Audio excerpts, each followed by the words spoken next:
The announcement came at 8:17 p.m., right between the second course and the opening remarks, and I remember the exact second because I had been watching the clock, counting down to when I could leave. "And our next pledge of the evening," the MC said, his voice warm with theater, "comes from a name we are thrilled to recognize. Sarah Calloway, pledging $100,000 to the Mary Life Foundation." The applause started before I could breathe. I had not pledged anything. I sat at that table in my Navy shift dress, the one I had worn 3 times already that year, and I felt Margaret's eyes on me from across the centerpiece. She was smiling, the specific kind of smile that takes years to perfect. The kind that says, "I know exactly what I just did to you." Gerald, her husband, raised his champagne glass toward me slightly, a mock toast. Their friends at the adjacent table were already turning to look. I want to explain who these people are so you understand exactly what I was dealing with. Margaret and Gerald Calloway had spent 4 years of my marriage treating me like a guest who had overstayed her welcome. I was a mid-level operations manager at a logistics firm, stable income, no flash, no designer wardrobe. That was all they needed to know to decide I was beneath their sun. Daniel had married down, in their estimation, and they made sure I felt it at every holiday dinner, every family gathering, every casual Sunday where Margaret would mention, just in passing, how Daniel's college girlfriend had gone on to run her own company. Daniel himself was abroad. He had been in Dubai for 7 months on a construction management contract. He called on birthdays if he remembered. When I had mentioned his family's behavior on our last call, he had said, "Sarah, they're just traditional. You need to stop being so sensitive."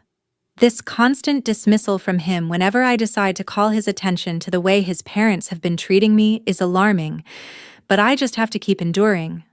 So I was alone in that room, with $100,000 pledged in my name and nowhere near that amount sitting in any account I owned. I can't even imagine how they arrive at such a stunt, all just to embarrass me. The table was watching. I straightened my back and reached for my water glass. Then a chair scraped back near the front of the room. Richard Holt stood up. I knew who he was the way everyone in that city did. From the massive city billboards to the financial section and the Meridian Tower that bore his name 2 blocks from where we were sitting. He was 61, silver-haired, and moved like someone who had never once doubted whether he belonged in a room. "I want to acknowledge what just happened," he said, without a microphone, his voice audible anyway. That kind of gesture, going first, setting the tone when no one else has moved, despite lots of more rich and influential people in this room, that is rare. That is leadership, and a kind heart. He looked toward my table. "I do not know Ms. Calloway personally, but I know that kind of courage, and I am not going to let it stand alone tonight." He paused. "I will pledge 10 times that amount, $1 million, in her honor and personal gift to her." The room did not applaud immediately. There was a half-second of collective processing, and then it erupted. Margaret's smile had not moved, but something behind it had. I watched her hand tighten around her fork. I did not stand up. I did not wave or cry or press my hand to my chest. I picked up my water glass, took a slow sip, and set it back down. Because in that moment something shifted inside me, not joy, not relief. Something quieter and more precise. My in-laws had placed a trap at my feet, and it had just launched them into the air instead. I did not know yet what I was going to do with that. But I was already thinking.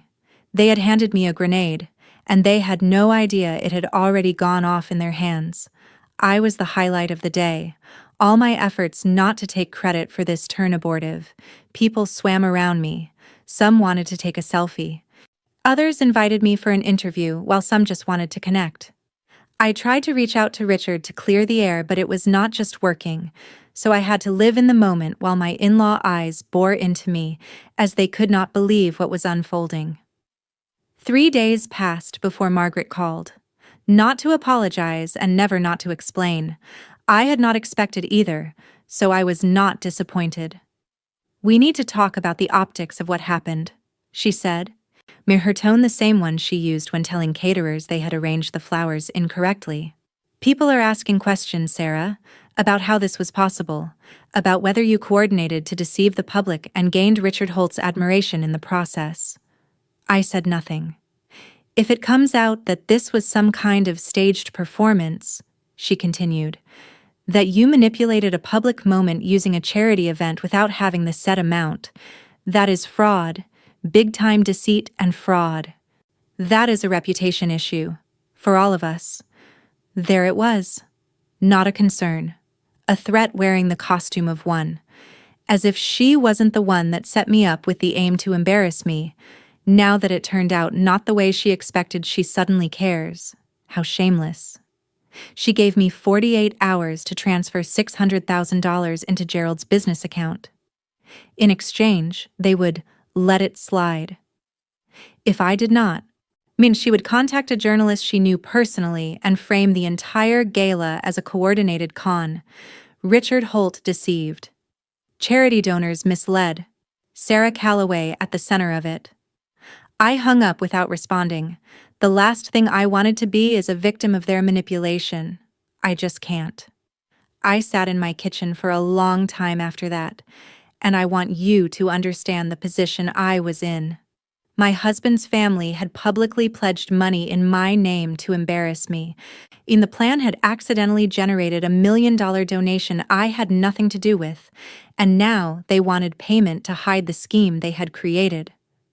I had not asked for any of this. I had only sat in a chair and survived the evening. Am I the only one thinking this was completely unforgivable? If you have ever been blamed for surviving someone else's scheme, drop a comment. Because I genuinely needed to know I was not losing my mind.